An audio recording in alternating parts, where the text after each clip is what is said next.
I mean, wow, what can I say? I mean, the Clippers, I mean, you want to talk about a crazy game. That was definitely a crazy game.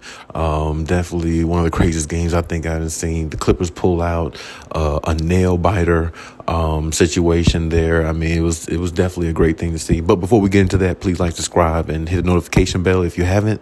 But hey, let's go ahead and jump in. So, I mean, this game was so crazy. I mean, Kawhi Leonard, first off, shout out to the Claw, man. That dude came out and he was ready to go. He hit his first 3-4 shots.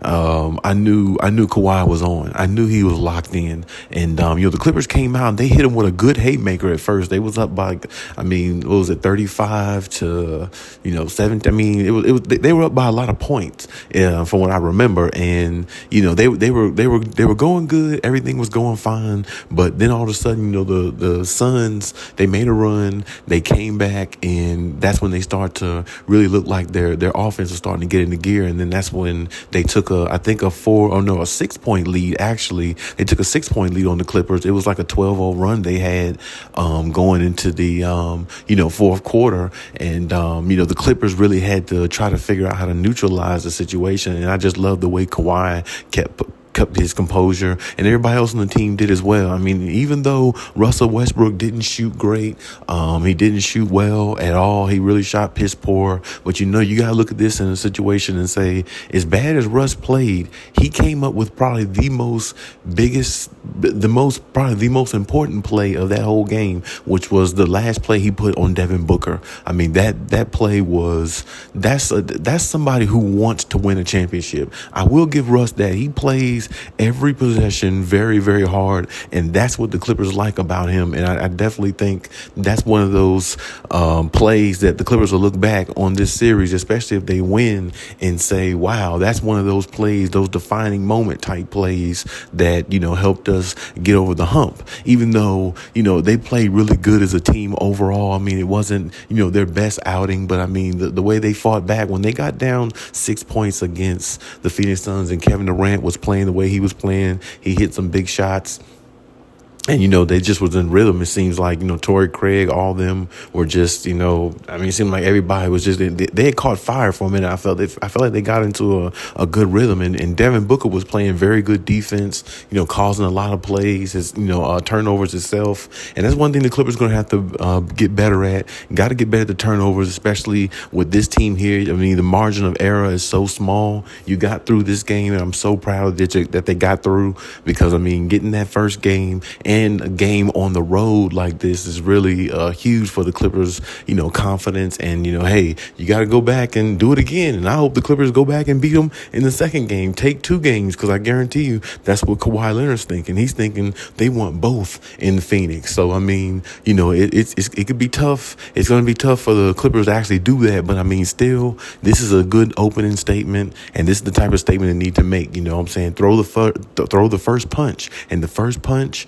is the haymaker. And it knocked the Suns down right now. So right now, build on what you have, cut down the turnovers, and Russell Westbrook's got to find himself in these games more offensively, since he's the second best player. They got through on this one because Kawhi damn near dropped 40 points, and he was just so efficient and going at KD, guarding KD, and still on the offensive end, putting up big numbers. Those 2 shots, those 2 3-pointers that Kawhi hit in the fourth quarter, those back-to-back threes, I said, oh yeah, that's playoff Kawhi right there. I mean, just going at a team in relentless, Terminator style, just Terminator mode, and just, went crazy, you know what I'm saying? And he had that look in his eye where I was like, I don't think the Clippers are losing this game. And, it was still close, and it was still rocky. Chris Paul made a few good plays, defensive plays, DeAndre Ayton played fairly well.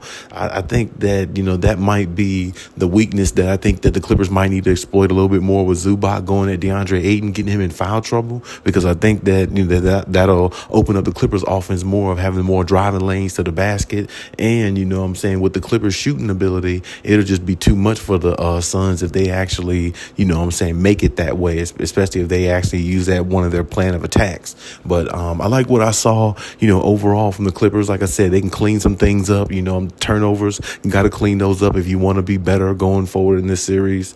You're going to get the Suns' best effort next time. I mean, Kevin Durant is liable to have a 40-point game or something like that. So is Devin Booker. So, you got to keep up the pace, in regards to your defense. I mean, the Clippers defense was very, very good. I mean, it was not the greatest, in moments, in spurts of the game, but it was very, very good when it needed to be. I mean, Terrence Mann being on the floor, I feel like that's a plus for the Clippers every time, just his ability of being active along with Russell Westbrook. They feed off each other's energy, and both of them have a lot of high spirit and high energy. And Terrence Mann didn't have that great of a game either, but just collectively as a team, the Clippers played good. I mean, those extra offensive rebounds that, Plumlee got, that Russ got, I mean, all that really played a huge factor.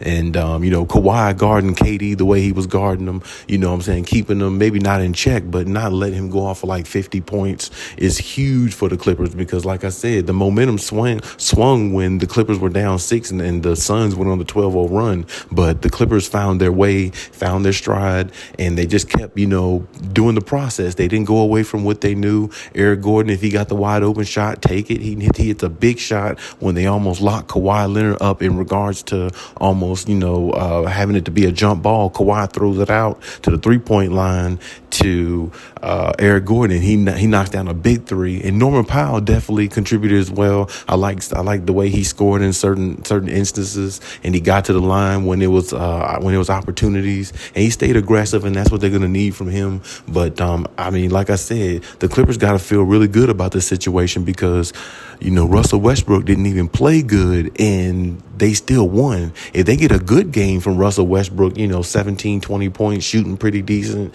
knocking down maybe 1 or 2 out of 5 threes from the 3-point line, that's a good game for Russ. And if he's having that along with Kawhi playing at the dominant level that he's playing at, I mean, you never know what could happen in this series. The Clippers could win it, if they can get better production from Russ and less turnovers, and have these guys play collective the way they have, because the Clippers are so deep, and once they throw different bodies at you, defensively, it could wear you down. And I think that's exactly what the Clippers are aiming to do in this series. And right now it's 1-0. Shout out to Clippers and Clippers Nation. I mean, this is a big win, especially on the road. You always want to definitely get one in the opposing team's house. The Clippers did that on the opening night of their versus against each other, and I definitely appreciate that. I'm definitely loving that. Definitely love seeing Kawhi go out there, dominate, and throw the first punch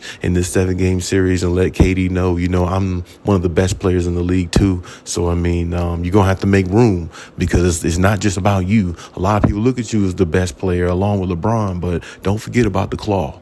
Because I've given you problems before, and I've beaten you before, and vice versa. But at the same time, the respect is there. I love the matchup. I love how they guard each other, and I can't wait to see more in this series. But, as of this game, Kawhi came out on top. He was the best player on the floor, and that's it.